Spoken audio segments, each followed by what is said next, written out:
This just happened like minutes ago as we were recording Breaking news. EA shut down Visceral Studios. Yeah. Shame. And is rebooting their Star Wars game. Pivoting. Into Destiny? Nobody really knows, do they? Like, it just says what it's not going to be. They give a pretty, I feel like, Patrick Soderlund posted a blog post on EA.com about this, in which I feel like he paints a pretty clear picture of what this thing is going to turn into. You tell me. Yeah, but it sounds like agree. A microtransaction-driven, loot-based. Well, I mean, that, I think, is a stretch, but likely. Yeah. The real thing is that they were testing it. It was a story-based linear adventure game. Yeah. This was the game that Amy Hennig was working on, or we don't know if she's still involved because they don't address that. But that thing was kind of widely believed to be an Uncharted in Star Wars type. Yeah, thing. that was kind of the basic pitch you would hear going around. Yeah. So yes, this is from the blog post. In its current form, it was shaping up to be a story-based linear adventure game. Throughout the development process, we have been testing the game concept with players, listening to the feedback about what and how they want to play, and closely tracking fundamental shifts in the marketplace. It has become clear that to deliver an experience that players will want to come back to and enjoy for a long time to come, we needed to pivot the design. So, they want, let's see here, we are shifting the game to be a broader experience that allows for more variety and player agency, leaning into the capabilities of our Frostbite engine and reimagining central elements of the game to give players a Star Wars adventure of greater depth and breadth to explore. Yeah, I guess that's a little more open-ended than my my cynical assumption that it's just going to turn into a loot-based thing. But let's, you're probably not wrong, because this is a really this is them saying we don't believe that a story-driven linear adventure game set in the Star Wars universe can be successful in the current climate. It's crazy how fast so this the came thing to a head. you pivot to, and they're trying to save as many assets as they can from the existing game to make this pivot work. And when they say leaning into what the Frostbite engine can do, that to me sounds like multiplayer. Them saying that a story-based linear adventure game was not working sounds like multiplayer. Like if they rule that out, if they rule out that type of game, there's only so it sounds like a service-based game, which is all the rage right now. Yeah. Which they already have Anthem in development over there, so this seems like that. Then that is kind of one of these. Yep. But it's not Star Wars. Which is a point in his favor. But anyway, yeah. So this is disheartening for a lot of reasons. Or a couple, really. Visceral, that's a studio that made the Dead Space series. They did a lot of really cool work. Yeah, I feel like that's even, like, what's happening in this game is one issue, and, like, the shuttering of Visceral is, like, a whole other, like, tragedy. Yeah, it's because Visceral's put out some really good stuff over the years. Look over there. Yeah. They're really crazy, like a Tiger Woods PGA Tour in 1 year, James Bond games, Lord of the Rings. So I saw people on Twitter as this news coming out saying that Visceral used to just be ears. Yeah, it was. So some of the games that get attached to it are maybe pre-branding, but it was just the Redwood Shore studio. That's the thing. When the Visceral name got out there, like I naively thought, like, oh, they founded a new studio at EA. Yeah, like, it's kind of just I guess that means that their trick worked on me. Yeah, they branded their internal team and focused it on something like Dead Space. I mean, it was that's what it was. Yeah, they've got Dead Space. They wanted to rebrand in a way that helped Dead Space get off the ground. I think in some ways by saying like, hey, we've got this team working on it. I think that's what it was the double whammy of like, okay, the studio has a name that I've never heard before, and this game is fucking incredible that they put out. Yeah, and it really they established a tone right off the bat. I'm not a gigantic Dead Space fan, but it was a cool franchise to see come and a sad one to see go. Yeah. The real question here is what happens to the Army of Two license. Yeah, that's the. I mean, honestly, EA just continues to own it and do nothing with it, as they should. Yeah. So yeah, like the shuttering of the studio, I think is crazy because now you don't have a team making games at your headquarters. Yeah. I guess like Maxis or whatever Maxis became or like all the. I don't know. EA is a mess. At the end of the day, like this is. It feels weird to not just assume that they would be the ones to pivot and make the game you want to do now. Like internally, are they incapable of doing whatever they want to do? That's probably or were they refusing? They didn't want to. This is as for the future of this game, which now no longer has a release window, a public release window. They originally expected this game to be out late fiscal 2019. Wow, which that is could be 2020. 2020. Yeah. Yeah, that was the original. That was the original single player game. That's a long time, a lot of money spent Yeah. on an Uncharted. And we're now looking at a new time frame that we will announce in the future. So it may have been that, like, that's a long time to work on a single player thing. Like at some point, maybe you do the math and go, look, there's no way we're going to get this money back. Because I think it's been, at least 2 years since they announced that she was there leading that team. So, yeah, that is already like millions of dollars. Four-year development cycle or something. So maybe at some point they just had to take a hard look at it. And I think to a certain extent they're not wrong when they talk about the marketplace. Yeah. And they talk about, people's interest in coming back to a game. Like, you look at what Ubisoft did with Rainbow Six Siege in terms of, like, they turned it around from a game that did not launch well to now they're continuing to update it. They were doing well by it. Yeah. By all accounts, the people who still play it love it now. Yep. Like, this is, you look at Destiny, you look at, just the types of games that are coming out and catching on now that are not competitive games, or they're not wholly competitive. Siege is certainly a competitive game. This is becoming how you tell stories in video games at the big budget level these days. I think a counterpoint to that might be The Witcher 3, which had more sales recently in 1 month than it ever had before that. They just have built a huge game, and I think that's an outlier for a studio that can do that. Based on where they're based, and certainly it sounds like some of the people who have come out of that place have not loved it. Like the toll that it took to make that game, maybe not worth it. It's hard to say. But for and when you end up in a public company like EA and you have to answer to the shareholders and all this other stuff, like you probably can't run a project like The Witcher 3 there, and this is proof of that. Glassdoor ratings. I think that EA is in a tremendously strange spot these days. It's been increasingly weird as this year has gone on, but I think for a while now. I feel like they're kind of losing their identity a little bit in terms of just like what is EA beyond the sports stuff, beyond the Star Wars stuff. Like they pillared up around Star Wars in a way that was like that seemed to come at the expense of them developing other games.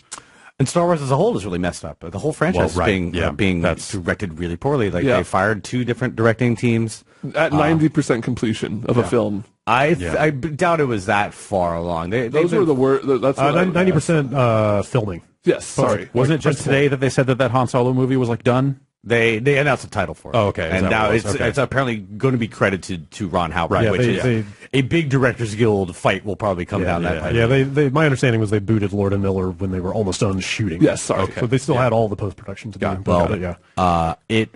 It just seems like that entire franchise, the end products so far have been decent, have been enjoyable, but it really seems like they have some weird brand management kind of issues going on. I don't know if this is tied into that. Like, probably did Lucasfilm come in and say, "Hey, this is terrible"? Or like that. A lot of stakeholders. George Lucas came in. Hey guys, I think that was a weird thing after Lord and Miller got directed. Doesn't have enough noses. After he got the Lord and Miller got fired from Han Solo. Apparently, Lucas came in and he worked with Ron Howard on Willow and some of the early stuff that he did. It was an American Graffiti, and apparently, I've seen like shots of George Lucas on set, like. Is he getting back into Star Wars in a bigger way? A huge Arrested Development fan. I would give my big toe if they had let George Lucas direct Episode 9. Nothing could have made me happier. Oh my God! I always thought when Star Wars was being bought that he would have kind of like you have an office, George, like a backdoor say into he'd have like a email inbox for like, his ideas that would just go nowhere. Right. The story going around was that he gave them his ideas for Episode 7, like a treatment or whatever, and they said, "Okay, thank you for your time, I appreciate it," and then like. Thank you very much. Quietly discarded. I would love to hear his treatment for Episode 7. I'm sure it was about teenagers. It was the rumor that got out. Oh. Okay. It was about good. I know. Yeah. Oh, not to talk movie time, but the Avatar 2 cast photo came out too. It's all like 11-year-olds. Really? But Star Wars as a whole, I still enjoy that. That's probably one of my favorite fictional universes ever.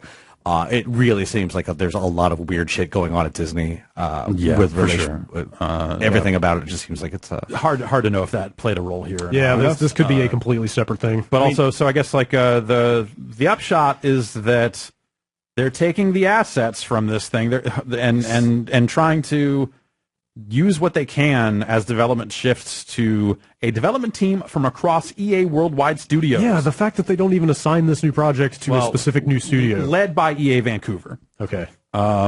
And they haven't. There was an internal email that Kotaku ran that had the name of the executive producer out of Vancouver that was going to be running it, and also the project code name, Project Ragtag. Which, like apparently that it already had that name, but that doesn't also seem like you could look for. I think it sounds cool. Yeah.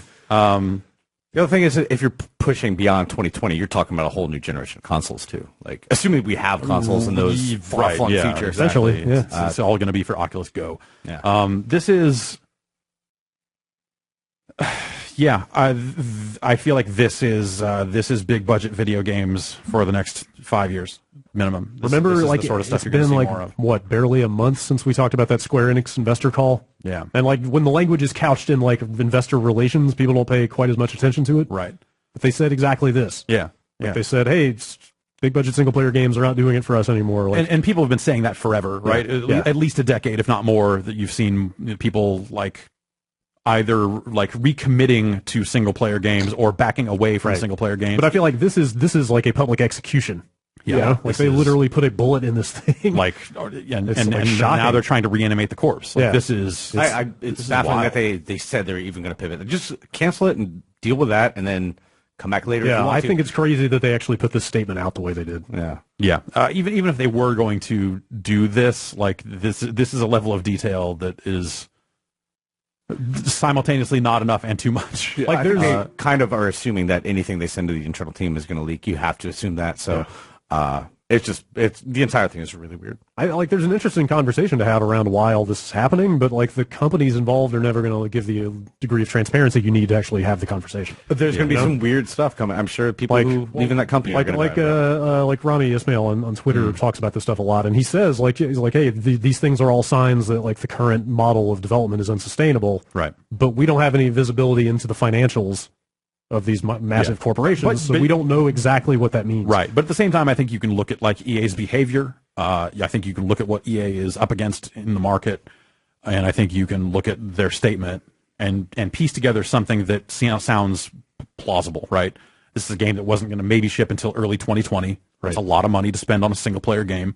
How much money do you get out of that thing? Imagine how advanced loot box tech will be in 2020. Yeah, so if you push out to 2021 or 2022 with a game that is service driven and all this other stuff, assuming that that's what people even want, then it just becomes a new round of gambling. But at least they can look at it and feel like the gamble is safer than saying we want to put out this play once and never play again, sell used, get rid of it, single player story game. That does not have the opportunity for people to keep playing it as a service and remonetize and additional content and all this other stuff. Like that's fucking devastating as someone who certainly likes a single player story game from time to time. Yeah. But like this is maybe the most public. I'm trying to think, man. Like I said, like people have been talking about this. I feel like at one point, like Peter Moore was coming out and saying like, "Oh no, we still care about single player games," and that was years ago. Sure. KOTOR 4 never going to happen. 3 never going to happen. But they bet Republic 2 though. The MMO's still going. They bet what is that, 250 million? And it's paying off quite well. Like you really have to stop at some point and ask yourself if like the types of games we're talking about, the long, lavishly produced single player game needs to be as long and padded out as it has been in the past. Because like this year you've had like Hellblade and like the Uncharted spin-off, which are pretty short games and like better for it. They're tighter experiences. But Hellblade in particular was like a pretty small team, made on apparently. Is it worth it for EA to play? Because EA is a huge company, right? They want to take big bets. They want to take big swings because they deal in hundreds of millions of dollars, not tens of millions of dollars. So like at some point they need to have these big projects that have a big return on the investment because that's the only thing that's going to move the needle for them. And that's fine. Like big movie studios, right? Yeah, exactly. Like they don't need to be the ones experimenting with like indie flicks. So that's exactly what I'm saying. Like, or if they were to, it's such a fundamental change that like, what is that company even at that point? And is that something that could hold its shareholder value and all these other? All that is fine for EA. Like they got to do whatever they're going to do. But what I'm talking about is like the survival of this genre.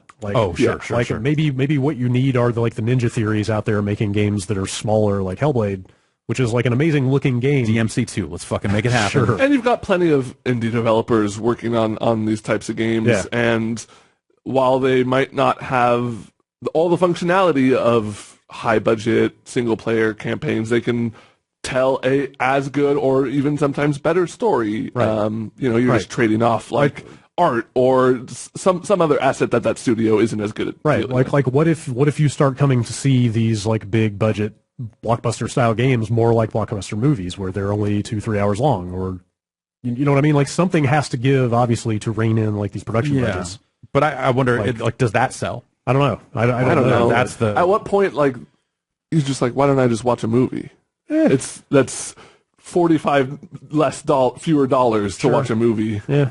Yeah, like I don't know. At like, the $60 price point, like I think that gets hard, right? To shorten it up. It's tough to say. You know, Uncharted was 40. Yeah. Hellblade was probably 20. Oh gosh, I Maybe think it was 30. 30. Yeah. Take a game and sell it chunk by chunk Okay. over time. All and right. charge money, Like I amortize the- those. yeah. I feel like I'm almost grasping at straws here because traditionally the EAs of the world are the only ones who can pull off productions like this. Right. And if they are getting out of that game, Yeah. these games are just going to go away. Right. I mean, unless somebody else what was finds a way. Who just Laidlaw just left BioWare. Yeah. Yeah. So another high profile departure there in the Yeah. wake of what Andromeda was. Yep. You know, did Andromeda suffer as a result of the budget realities and the time constraints that are you know, could you relate that story to this one? Right. Just in that one was seen through to fruition, and look what happened. How much did the lack of sales on that game then force them to reevaluate the other money they were spending? Right. And that sort of stuff too. You know, they made a huge commitment to Disney about making Star Wars games. They had to pitch for that license in such a way that my understanding that every single person in that company was trying to come up with Star Wars games for their studio to work on because it was a great way to keep that studio afloat. Yeah. And now not even that. I wonder how. I think they're probably. I mean, Galaxy of Heroes, the mobile game, is probably raking in cash. Like I've seen so many people into it and spend a lot of time on it. I'm really curious if. I mean, they probably they name drop Galaxy of Heroes in the really? blog post. Oh, like man. which like is. If you care about single player linear Super experiences, fucking depressing. it's like kind of a slap in the face a little bit. You're like, oh man, play that. Come on. Put a bunch of time into that game. Had a decent time with it, but it definitely they probably spent. I don't want to say the budget, but what do you think? A couple million maybe making a mobile Who game? knows? Yeah, and they're probably making just I'm sure they're doing fine. thousands of dollars a day At that return, if not much more than that. I mean, I'd be really curious to hear where Battlefront 2 is tracking for them in terms of like what their expectations have become coming out of the beta, and you know, they're so close to release on that thing that they know they've probably done the mock reviews. They have a rough idea of pre-order numbers or what they're going to be. Yeah, well, pre-orders are like a weird thing nowadays because you have cases like Rainbow Six Siege and stuff like that where like support can turn a game around in certain circumstances, and also digital being more prevalent. Like pre-orders are not what they used to be, and that's fine because the industry has kind of shifted. Marketing stuff. When I was working on stuff, the pre-order numbers were very important in terms of how much money the publisher was going to allocate like to 5 years ago, pre-orders were everything. Every ad campaign running on a website was pre-order the game now. It was all they were spending money to juice pre-order campaigns. It was all about that, and that's shifted away. Yeah. So GameStop cares more about it than publishers do. Probably and you know they're looking at the shift to digital and going like, well, can we sell iPhones? And so I think EA is in a weird spot. Like I have a weird feeling about well, no, like coming out of the beta, like I feel how I feel about it from a gameplay perspective. I don't think Battlefront 2 is going to do for them what they want it to. I don't think that game is going to be like when you look at the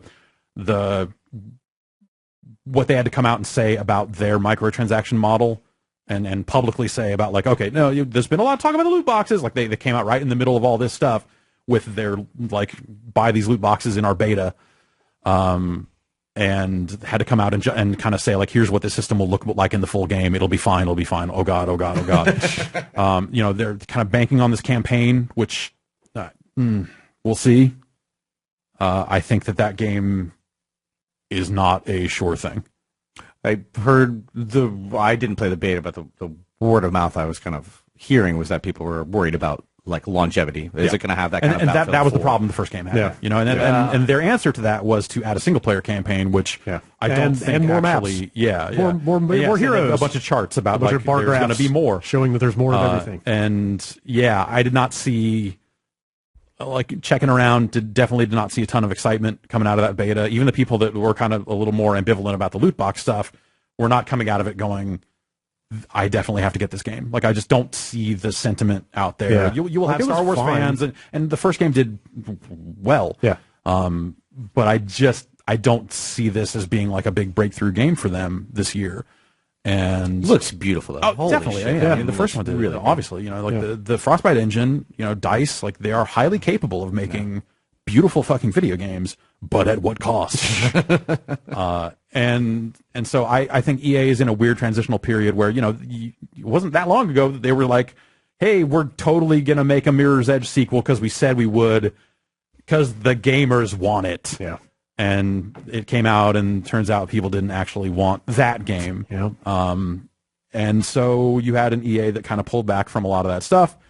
I think if you were holding out hope for Skate 4 the same way I was, this is another. Though I mean, you could fucking loot box the shit out of a skateboarding game. Oh hell yeah! Like you could fucking sell all kinds. Go to of a bullshit. virtual Zoomies. That's right. I'm gonna go to the virtual Tillies and get fucking virtual spy sunglasses. Got new shocks. Yeah, I got epic shocks.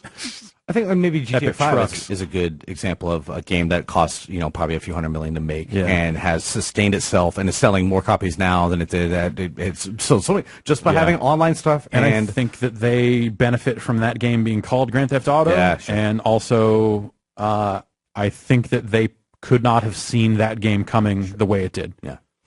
It's hard to plan for that, and I suspect that once you do start planning for it, I'll be curious to see how like Red Dead's online stuff looks. I think everybody is, or how well it does as the kind of next thing from them. Buy this weapon crate, have a chance for a really good revolver. You never know. All right. I think Rockstar is probably going to stay away from that kind of stuff, but who knows? It's a weird, but weird like they've been selling just in-game money instead. Yeah. And the sales are at least straight up for what you get for what you pay. And so there's something almost noble about that in this day and age. But like I said, I think that EA is a company that is losing its identity, and I think that this is a clear indication of that. Like I think that they've got their sports stuff, obviously, and that's not going anywhere. I think one way or the other, it's still doing quite well for them, I'm sure. Yeah. Isn't that 10-year NFL? That's been up for the NFL. I think they license re-upped. Okay. I suspect they re-upped. I don't know what the status of that is. We have to look, but yeah. It's a depressing turn of events. Yeah, but I look at it. It's kind of how I've been feeling about EA for a while. Is this like gut feeling of just like I don't like things don't seem right with EA. Like they just don't seem like they've got it figured out anymore. There was a while there that you were like, oh, they're doing these big games, but they're still finding time for the Mirror's Edges of the world. Like they're still kind of able to put out these experimental things, and at some point maybe they just had enough bets not pay off that now they're like, hey, look, like we can't string this out for another few years to have it be something that people only spend $60 on. Yeah, for the amount of money they've already put into it, let alone the money they would have to put in to see it through. Right. So like publishers have been rumbling about this for a while, but to see it in practice like this, it feels fucking bad. It feels fucking terrible. Yeah, it's pretty scary, for sure. Check back in 2022 when this game comes out. Shit, man. Well, I mean, they didn't actually give a new release time frame. Oh, I know. I'm just maybe they're just going to wrap it up super fast. Oh, I didn't think about that sooner. I didn't think about that. That's perhaps even more depressing. Maybe.